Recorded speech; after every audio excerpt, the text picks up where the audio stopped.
అంతర్జాతీయ మహిళా దినోత్సవం సందర్భంగా దేశవ్యాప్తంగా వేడుకలు జరుగుతున్న సమయంలో కర్ణాటక రాష్ట్రంలో ఒక బాధాకరమైన సంఘటన జరిగింది.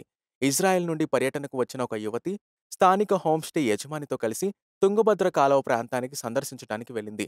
వారితో పాటు ఇతర పర్యాటకులు కూడా ఉన్నారు. గురువారం రాత్రి వారు కాలవ ఒడ్డున ఉండగా కొంతమంది వ్యక్తులు మోటార్ సైకిళ్లపై అక్కడకు చేరుకున్నారు. వారు మొదట పెట్రోల్ అడిగారు. తర్వాత డబ్బు డిమాండ్ చేశారు.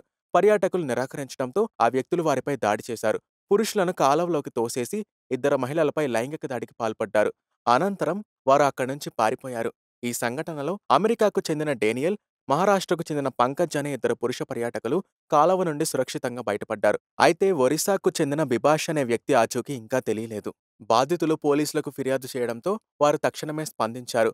పోలీసులు కేసు నమోదు చేసి డాగ్ స్వాట్లతో సహా విస్తృత గాలింపు చర్యలు చేపట్టారు. లైంగిక దాడికి గురైన మహిళలు ప్రస్తుతం ఆసుపత్రిలో చికిత్స పొందుతున్నారు. వారి పరిస్థితి నిలకడగా ఉందని పోలీసులు తెలిపారు.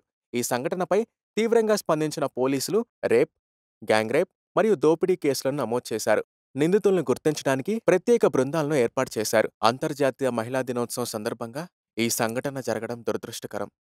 మహిళల భద్రతకు సంబంధించిన సమస్యలను ఇది మరోసారి గుర్తు చేస్తుంది.